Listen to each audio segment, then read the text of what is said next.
Andhra Pradesh corporation director గా నిజమైన విశ్వాసం విధేయత చూపుతానని ఆంధ్రప్రదేశ్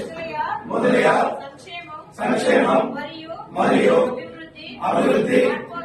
కార్పొరేషన్ విధి విధానాలను కర్తవ్యాలను శ్రద్ధతోనూ అంతఃకరణ శుద్ధితోనూ నిర్వహిస్తానని భయంగాని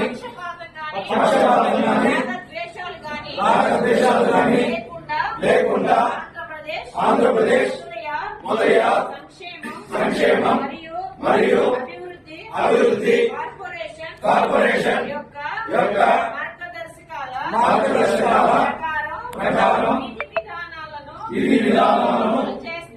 అమలు చేస్తానని దైవ సాక్షిగా ప్రమాణం చేస్తున్నాను. చంద్రబాబు నాయుడు నాయకత్వం నాయకత్వం